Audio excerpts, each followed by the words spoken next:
Don మీడియాకు స్వాగతం. Deputy కలెక్టర్కు డిమోషన్ ఇచ్చిన సుప్రీంకోర్టు. కోర్టు ధిక్కరణ కేసులో ఏపీ డిప్యూటీ కలెక్టర్ని తహసీల్దార్ స్థాయికి డిమోషన్. కుటుంబం రోడ్డున పడకూడదనే జైలు శిక్ష వేయలేదని సుప్రీంకోర్టు జడ్జి బిఆర్ గవాయ్ వ్యాఖ్యలు. ప్రస్తుతం ఏపీ డిప్యూటీ కలెక్టర్గా పనిచేస్తున్న తాతా మోహన్ రావు 2013లో తహసీల్దార్గా పనిచేసినప్పుడు హైకోర్టు హెచ్చరికలను బేఖాతరు చేస్తూ గుంటూరు జిల్లా అడవి తక్కెళ్లపాడులో గుడిసెలను ఖాళీ చేయించాడు. దీంతో ఆగ్రహించిన హైకోర్టు, కోర్టు ధిక్కరణకు పాల్పడినందుకు మోహన్ రావుకు 2 నెలల జైలు శిక్ష, 2000 రూపాయల జరిమానా విధిస్తూ 2015 మార్చి 27న తీర్పునిచ్చింది.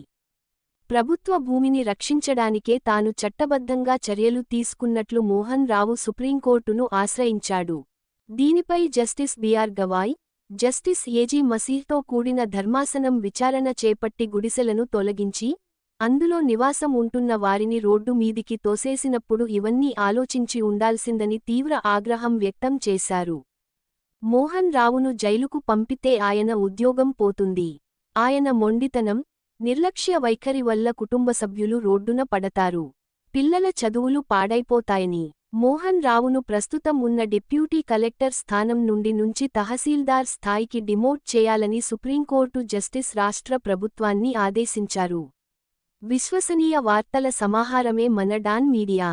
మరిన్ని వార్తల కోసం మన డాన్ మీడియా ఛానల్ను లైక్ చేయండి, సబ్స్క్రైబ్ చేయండి, మరికొందరితో చేయించండి. ధన్యవాదములు.